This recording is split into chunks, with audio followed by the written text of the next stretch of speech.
Salut tout le monde, c'est Florent, j'espère que vous allez bien. Je vous retrouve pour une nouvelle vidéo pour vous présenter les petites modifications qui ont eu lieu hier soir sur l'application.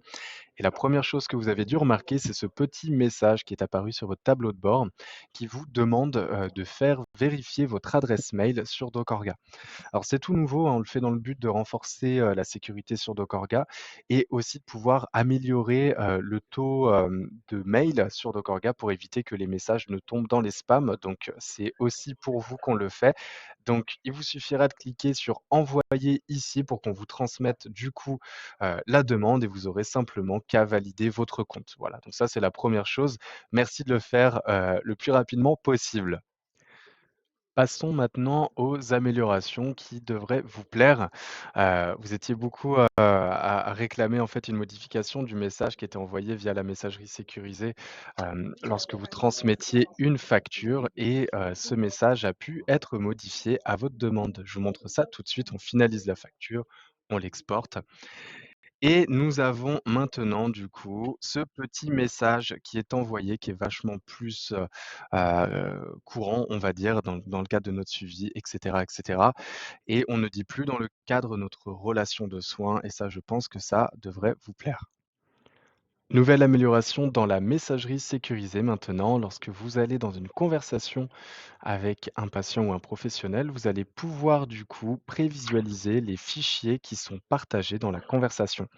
Que ce soit du coup un fichier partagé, par vous ou que ce soit un fichier, qui a été transmis par un patient et ça, c'est plutôt chouette, hein.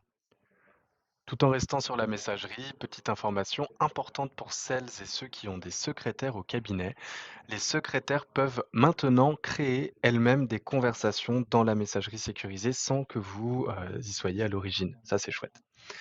Nouvelle petite chose dans la fiche patient, je ne sais pas si beaucoup d'entre vous connaissent, cette petite subtilité. Mais, vous avez un onglet dans la fiche patient où vous pouvez préciser du coup les différents dossiers de financement pour vos patients. MDPH, PCO, ANH pour nos ergos.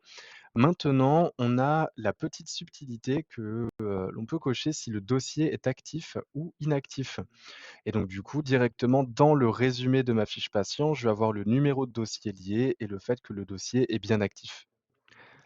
La dernière fois, je vous avais présenté le fait que, les motifs étaient désormais ordonnables et que vous pouviez en fait mettre du coup les motifs dans l'ordre que vous souhaitez.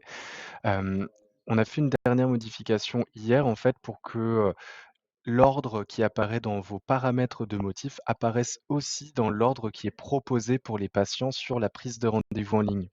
Ça veut dire que si ici, par exemple, je décide de mettre mon bilan en avant, bim, si je vais dans prise de rendez-vous en ligne que je veux créer une disponibilité, mon bilan va apparaître tout en haut.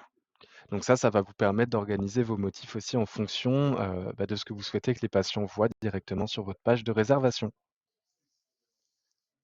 Voilà pour ce qui concerne l'application sur le site internet.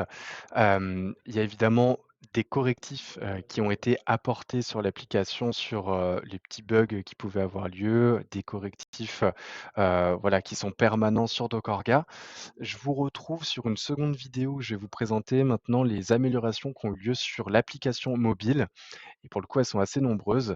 Heu, je terminerai cette première vidéo en vous rappelant de bien confirmer votre adresse mail, voilà, pour pas qu'on aille vous embêter avec des petits mails derrière, pour vous demander de le faire. Pensez bien à le faire quand vous avez un petit moment, ça vous prendra 5 minutes et ça va beaucoup nous aider. Merci d'avance, je vous souhaite une bonne journée pour celles qui regarderont pas du coup, la vidéo sur l'application mobile et puis, je vous dis à très bientôt et pour ceux qui me retrouvent dans la seconde vidéo, à tout de suite.